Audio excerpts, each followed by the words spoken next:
So welcome back again to my shop, and we're going to talk about something I've been wanting to discuss for a while, and that's how to add smoke to your cosplay props. So I've got a new camera I'm going to try out, and this time I have a script to follow. So what we're going to do is we're going to talk about all the things I've got on the table, but I want to give you first the agenda. So we're going to talk about the Cartomizers. What do you actually need to make smoke? Different types of air pumps, so getting the air through and actually pushing smoke out of those coils. Batteries that you may be able to use depending on your project and your needs. The electrical connections that you need to actually get the batteries to power the smoke solution. And then finally, we're going to discuss a couple of different ways that you can trigger the smoke for your setup. Without further ado, let's talk about smoke for cosplay. There's not a lot of resources that I've seen out there that really offer an in-depth how-to. I'm going to kind of give you the TV host makes a meal on TV sort of approach. I've got several items that have been partially assembled, so I'm going to go over the concepts of what those parts do, how they interact, and then we'll talk about how to get from end to end, how to get from those components to something that you can actually put into a prop or some piece of equipment and give you that all-important smoke element. First, how do you make smoke? Well, you're going to need something called a cartomizer. These are two types that I use quite often. They are from Kanger Tech. They are the T2 and the T3S. They can be purchased online relatively cheaply. You can get a 5-pack of the T2s for about 15 bucks. I think about the same price, another 5-pack of the T3Ss as well for a similar price. I like these because they are perfect for what you need to do. If we take one of these apart, there you can get to the inside. This is the T2. This one fills from the top. So you would fill in between here, and it is solid at the bottom. So the bottom of the tank is mated to the fitting on the bottom. Now, all of these have removable coils. So if they burn out or need to be replaced, this is the part that's going to go bad, if at all. They generally have some sort of a wick so that they can actually absorb the liquid into the coils. And then somewhere in here is essentially just a heating element. Now, most of these coils are rated with an ohms rating. This one is 1.8 ohms. And when you look at the back of the boxes, you'll see that these particular ones come in 1.5, 1.8, 2.2, and 2.5 ohm. Why do I mention that? Because we're mostly going to be dealing with voltages between 3.6 and 5-ish volts. This is fairly standard. Most lithium-ion batteries will be in 3.7, 3.6 volt ranges. USB runs at 5 volts, and those happen to be the sweet spot for these particular coils. It's enough that if supplied around an amp, usually at most you don't want to push more than 2 amps, but around an amp or so is enough power to get these hot enough so that they can actually convert the liquid into the vapor. And then from there, you need to push that out with air. Now, real quick, let's talk about the T3S. So the T2 loads from the top. T3S loads from the bottom. So when you need to refill, you actually have to turn it essentially upside down, and you remove the bottom. There's your coil, part of the bottom assembly, and then this part is entirely sealed. So from the top, where you would actually vape if you were using this as its intended purpose, this entire assembly is solid. There is a core in the middle that is hollow. That's for air to flow. You would fill this one down inside and fill it up to the marked levels, not topping that little bit there, so that you could actually get the coil back into it. This one also has a removable coil. This detaches from the base. The base then becomes essentially hollow, and you can get replacements. I have, in fact, T3S coils and T2 coils. So I have spares for all of my smoke kits just in case something goes wrong. And then, let's see, just do the reverse, screw that back in. Normally you wouldn't have to take that out, but just for sake of showing it, we'll screw the coil back in, reinsert back into the tank, and we'll tighten it up, and all the little silicone seals keep the juice from leaking out. And there we go. We now have two different types of coils and tanks together, called, usually referred to as a cartomizer. All right, so reinserting or replacing the coil with the longer wick is a little more involved. You have to make sure that the wick does not get cross-threaded and goes to the sides. And then we can seal this back up. And that's it. Now this one would be sealed and ready to go. So why would you use one over the other? Really, it could be personal preference. This one, because it has a shorter wick and is at the bottom, if your device is always going to be oriented vertically or even tilted just slightly to the side, this would be a perfectly good choice. If you're mostly going to have the device laying on its side or potentially inverted, then you might want to look at the T2 or something that has a longer wick, which will ensure that it is always in contact with the vape fluid, or in our case, smoke fluid, on the sides of the tank. So to me, at least, those are the two main selling points or key differences between why I would use one over the other. Now, both of these, because they are made by Kanger, they both use the exact same connection on the bottom. This is actually an outdated connection called the Ego connector. This is outdated because the new standard is the 510. 510 thread refers to the size of the thread. I believe it's 10 millimeters and at a 0.5 millimeter pitch on the threads. Now, this little device screws into the bottom. And now you have a cartomizer that is converted for 510 threads.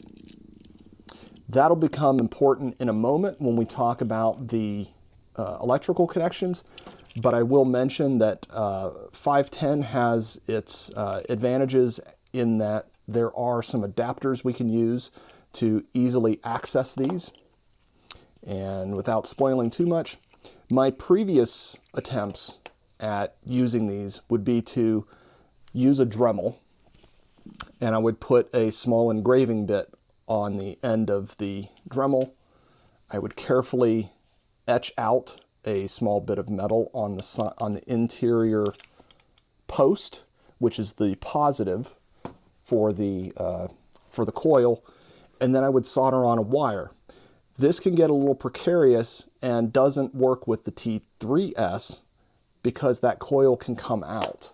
This particular device I had made previously, it gets a little bit funky in that the wires are very precariously fed through holes on the side. The positive is soldered to the center post, the negative is soldered to the outer body, and then I have to carefully put a piece of tubing in so that I can get air into the center hole, but also still let the wire come through.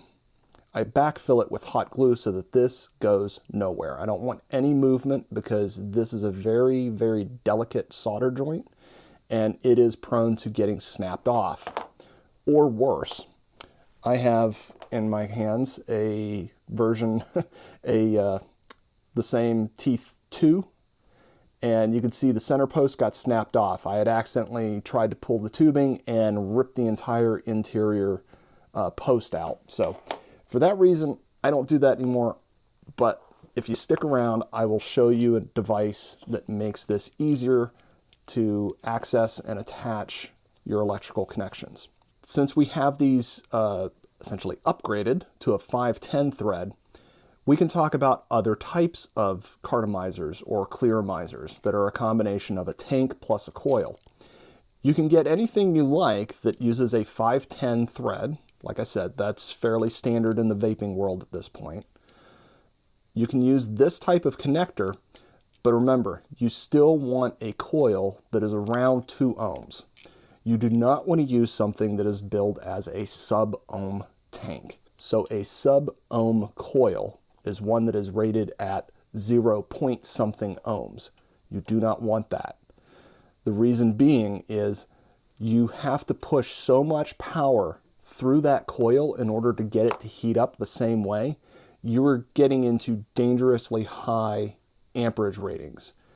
Not only is it dangerous for you because it means you have to pack a bigger battery, but it means more of a chance for something to go wrong. Since these are DIY devices and not exactly approved and tested thoroughly, I would not recommend going with a sub-ohm coil and stick to something that is in the realm of maybe 1.8 to 2.2 ohms, and you will be perfectly fine.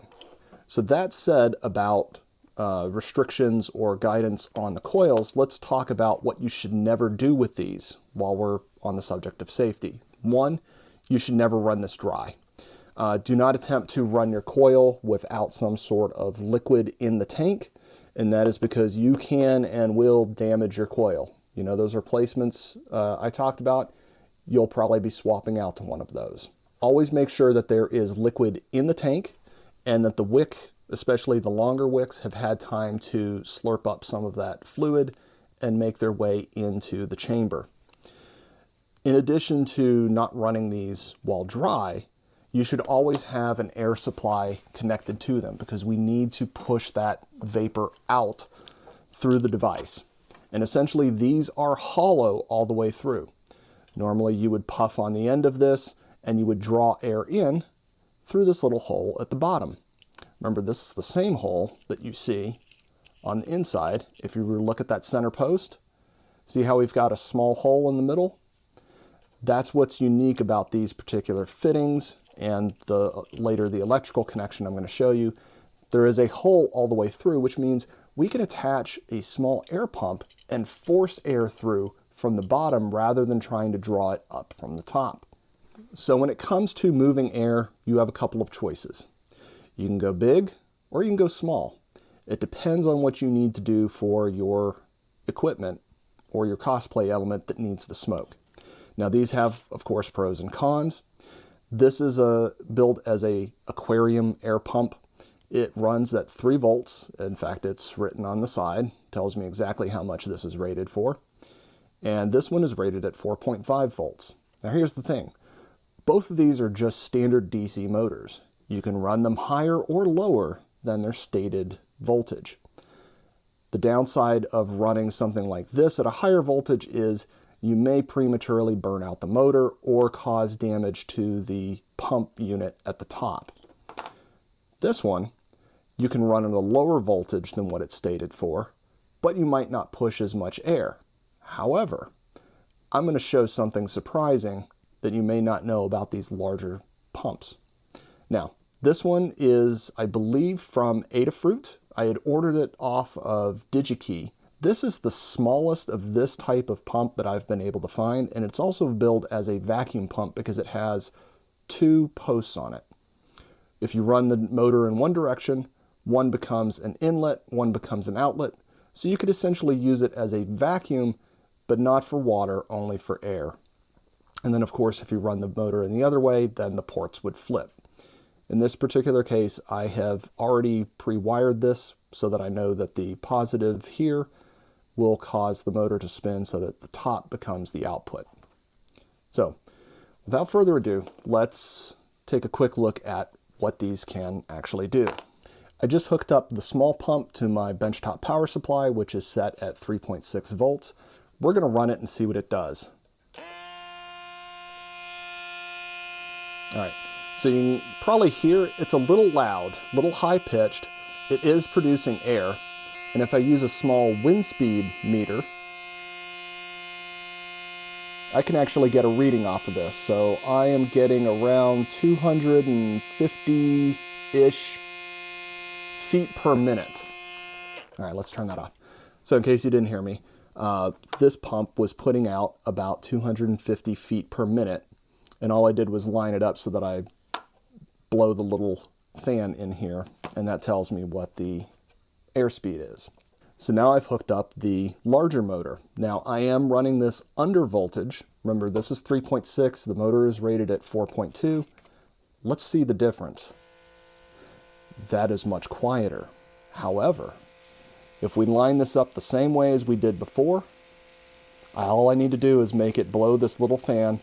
I am getting around 390 feet per minute. So, despite this being a larger motor run under its stated voltage, it's actually putting out more air than the small motor. So, this is something to consider when you are setting up your smoke solution. You may want the quieter motor, even if it is larger.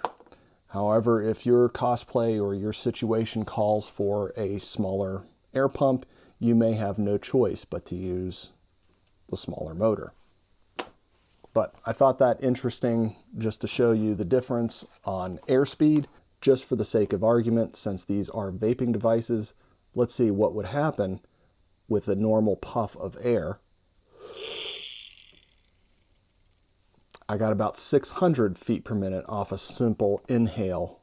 When you consider this is about 300, almost 400 feet per minute, and a simple inhale is around 600, you can see why this is probably a better match physically for a vape coil. So next, let's talk about what do you do with the smoke after it leaves the cartomizer. So once you've applied air, it's going to come out as a steady stream. You can then convert one of these and put a quick connect attachment at the end, and then put some tubing through this, and then route the smoke to wherever you want it.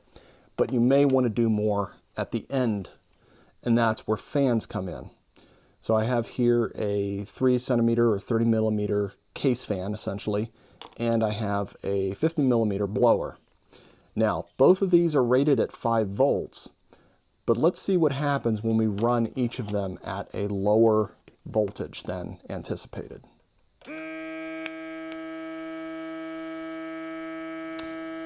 So this one is spinning, but it's not really doing anything. However, depending on what I want to do with the smoke, I can still use it to help me disperse the smoke after the fact. So just by adding some more turbulence, I can get it to spread out. Even though this isn't pushing a lot of air, it can still have a small effect on dispersal. So now I've connected the blower fan, which normally would be a USB fan. We're going to see what this does. Ooh. Definitely I can see it spin, I can feel the air, and in fact, it's enough that I can essentially blow this smoke sideways. So in this case, the blower motor might be a better option if I want to move the smoke somewhere else, or I need to quickly evacuate it from a space. So again, it depends on what you want to do as to what type of fan you can attach, and you can of course try a different size fan, connect it to your power source, and see what kind of air movement you get from that device before you commit to installing it in your final cosplay product. Now, before we go on any further, what I want to do is talk about what do you actually put into these devices? Well, the short answer is vegetable glycerin and propylene glycol. You can buy this off of Amazon very easily. You can get it in pre-mixed percentages. In this case, it would be 70% vegetable glycerin to 30% propylene glycol. Vegetable glycerin is what's going to make it wispy, while the propylene glycol is going to make it very thick. And depending on what type of effect you want, determines which type of fluid you want to get. Propylene glycol makes crazy thick smoke, but it also is much more viscous. The reason why this is sort of cut with the vegetable glycerin is it's going to be a little more fluid. It's actually going to move. Now, in terms of actually getting it into your device, remember that one you have to fill in the bottom and one you have to fill at the top. And the one that you fill at the bottom is particularly difficult because you have a large gap to overcome inside of this device. And so in order to get down in there, what I suggest is getting some of these. They're little plastic squeeze bottles with a metal needle tip top. It's a very tiny tube, but it is just large enough if you squeeze, you can get the liquid out and into your device and fill up from the sides without getting any down in the hole. So it makes it a lot easier than trying to dribble down the side using this big thing. The other nice thing is once you have this in a bottle, you can do additives. And if you've seen, some people have added different, I want to say flavors, but it's more scents. This is a food safe product, so it is water-based, and you want something that is water soluble. There are makers of theatrical stage fog. In fact, Froggy's Fog Fluid, say that 3 times fast, makes a line of Froggy's fragrances. These are water-based. It's a lot of fluid in here, and a little bit goes a long way. You can see the different color here, and that's because I had mixed a small bit of the fragrance into this bottle. It does separate after a while, so give it a shake to re-emulsify it. And now when I add this and I run the smoke machine, I actually can smell something in the air. So add whatever scent you want, but I would personally stay away from something that is oil-based. So essential oils, probably not the best idea. You might want to look for something like this that is made for theatrical purposes. And they're going to be already formulated because this type of fog fluid is essentially what you would buy from Spirit Halloween or any sort of theatrical shop for stagecraft type equipment. That's really all I really wanted to cover on the fluids and what goes in here. It's really very simple. This vegetable glycerin and propylene glycol mixture is essentially the base for pretty much all types of vape products out there.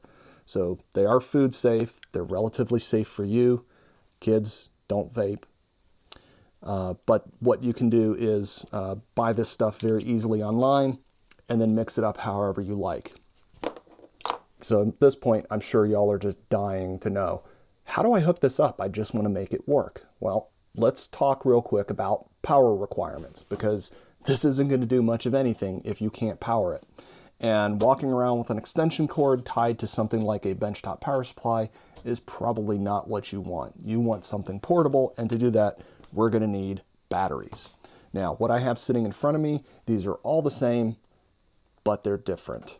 So all of these here are lithium ion batteries. You can also get lithium polymers and run your smoke solution with that. Those are the flat pack style lithium batteries. I prefer these just because they're a little more compact. They're a little harder to potentially puncture. I get very nervous with the lithium polymers and need to make sure that I treat them with the utmost care just to avoid any sort of punctures or damage. These are a little more robust. Now, first thing I want to talk about is 18650s. These are very common types of lithium ion batteries. This one is packaged with a JST connector at the end, so it's pretty much a plug and play depending on how you want to use it. This is essentially a bare battery. It's clearly labeled on the side. This is 3.7 volts. It is a 2600 milliamp hour, so that's essentially the run time for this battery. The 18 refers to the width of the battery. The 650 is this is a 65 millimeter top to bottom battery. So like I said, both of these are pretty much the same, just one has a built-in set of wires. This one would need to go into some sort of a device, battery cradle that has a positive and negative on it. This device is upscales the power from 3.7 to 5 volts. So basically I can run USB devices on the go or test things using this battery. So you need a cradle for these types of batteries, same as you do for these. So the difference between these two here, so this is a 18650, this is a 16340. Again, it's usually written on the side. It'll tell you this is a 700 milliamp hour. So this has a lot smaller capacity than this one. Not surprising, it is quite a smaller battery. Except what's unique about these is they have a high max discharge current, and that's something you want to look for in these particular types of batteries. And that's because we need to supply around 1.5 amps, ideally, with this type of voltage. And so we need a lot of power to come out of these really fast. And your alkaline batteries that you would get off the shelf are not going to be able to do that. Your nickel metal hydride batteries, which are your typical rechargeables, may also not be up to the challenge. So these batteries have that ability to send a lot of power for a sustained period. You just need to make sure that when you set up your system, get a reading on how much power it consumes, and then make sure you get an appropriate battery that can handle that, maybe plus 20-30%. So just as a safety margin. And then lastly on these batteries, I want to show you something else that's a little bit interesting, and that is, you see these three types here? These are all the same form factor. It's technically a 14500, so 14 millimeter by 50. This is the same size as a AA battery, but not all are made the same. This one is actually very carefully, if you look on the side, it does tell you it is a 1.5 volt AA lithium ion. So this is meant to directly replace your standard AA batteries. Whereas these two have the exact same form factor, but this one is a 3.6 volt and this one is a 3.7. So we have higher voltage. So you need to be careful when you order these, if you're going this route, to make sure you get the right type of battery. And the reason why I mention that is, just slightly to get ahead of myself, you can also get a standard battery cradle for these. This is a AA battery cradle, and it fits this perfectly. So you can set this up just like any other AA device, except you're getting 3.7 volts right out of this. This is a quick and easy way to get instantly 3.6-ish volts out of a battery, a single battery, and you can very easily pop this out and replace it with another fully charged battery rather than charging up something like a completely closed system. So I would either have to walk around with more of these with the little pigtails, or I walk around with a couple of these as spares at like a convention where I can pop in a new battery and not have to put the device on a charger first. There's one more point I want to make about the batteries, and that's, let's talk very briefly about safety. So these are two different types of batteries. They actually have two different properties about them. This one is what's called an unprotected battery. Now, it does have some circuitry to help avoid things like overcharge, over discharge, short circuiting, but not as much as this one. So this one is not only a higher milliamp rating, so it's going to have a longer runtime, it also has a protection circuit. Now, in the older days, such protected batteries used to be a different size. They would be slightly taller. The technology has advanced now. They can remain basically the exact same size as any other battery in that same form factor. But the important part is protected, especially because I plan to use this on a device that is going to have a high drain and a lot of power being pulled from it. I want to make sure I have the protected battery just to make sure that it cuts off if it hits an unsafe voltage, so that it doesn't go into a deep discharge, or worse, causes some sort of instability in the battery and causes a potential fire.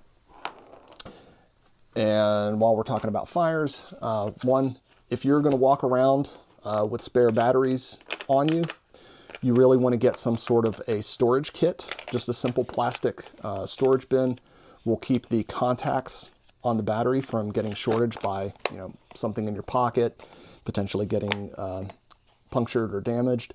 So bring along a little, you can get smaller ones. In fact, the 16340 has its own little case. I always keep these in. So I keep that stowed away. And you can go on Amazon and get something like this. This is, if you look up lithium ion storage bag or storage pouch, you will be able to get one of these little guys. So I have a lot of spare batteries for various projects, and should something unfortunate happen and these lithiums were to catch fire, this bag, while it's not going to completely prevent it from catching on fire, it is going to ideally contain a fire. So you can, these are great. They're used by hobby RC car and airplane enthusiasts. So basically anyone who uses lithium batteries on the regular for drones, that sort of thing, they will build those as safe battery storage bags. I would encourage you to get one of those if you're going to have a lot of spares sitting around. I've made you wait long enough. Remember we were talking about electrical connections. So we had already converted these from the older Ego to the newer 510 threads. Well, what can we do with that? Like I said, I used to just solder directly onto the posts on these. I don't recommend that anymore. It's really, really tedious. What you can do is you can go online and you can find various 510 adapters. This is a very unique product from a maker in the UK. They are called Mod Maker. They make this for what's called a squonk box. So think of it sort of like an analog e-cigarette. The benefit of this is this device already has positive and negative leads built into it. In fact, it comes as two parts. You have this top piece here, which is the negative, has a little ring, copper ring on it. And then you have this bottom piece, which has a through hole post. So this is hollow in the middle, so air can get through. This part here and this part up here, this is what pushes up against the bottom of this device right here.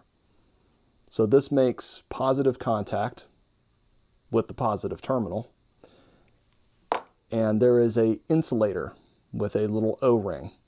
And that ensures that the center post remains electrically separated from the outer post. And now you have a distinct positive and negative.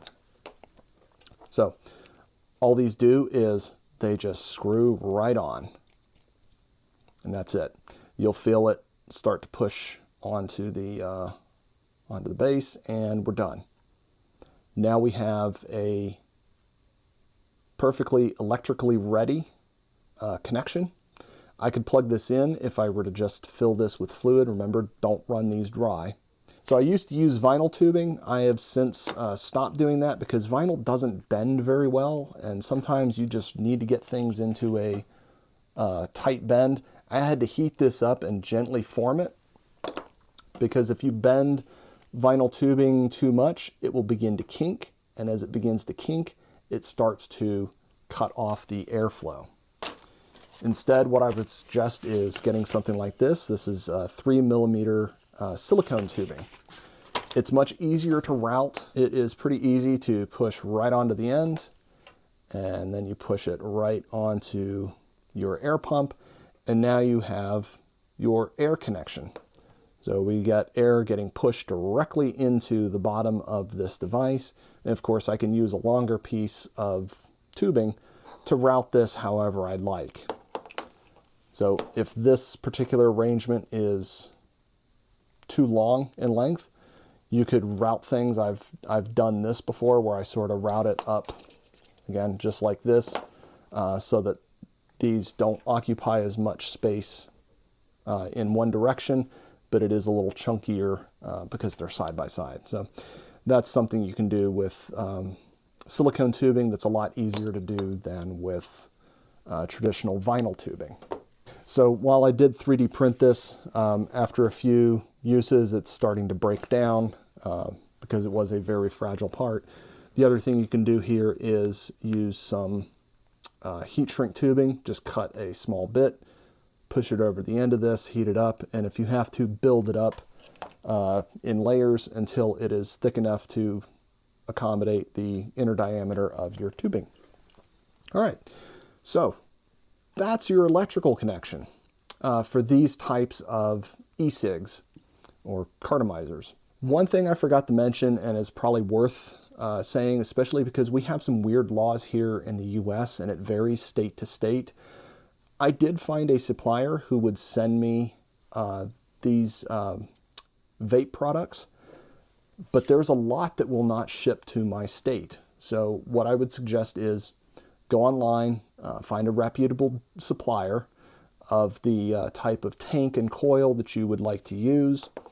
And when you start adding to your cart and get to the shipping page, they'll be pretty explicit if you put in a state and they say, sorry, we can't ship to you. Fine. Then you can probably find another supplier and just keep repeating that process. So lastly, let's talk about how you can set this up for triggering. Now, the most common is remote control. These devices are pretty easy to find on Amazon. It's a combination of a key fob, you press that, and it activates a receiver. Usually these are learning remotes, so you press a button and then you press the remote and now they're paired. And that's pretty easy to do.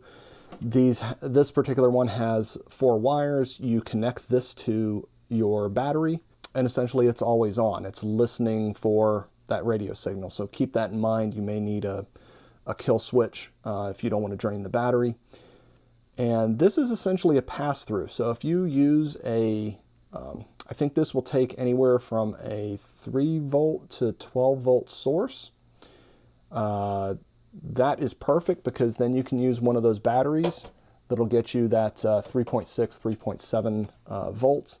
And it's rated up to, I believe, 3 amps, which is plenty for our little project.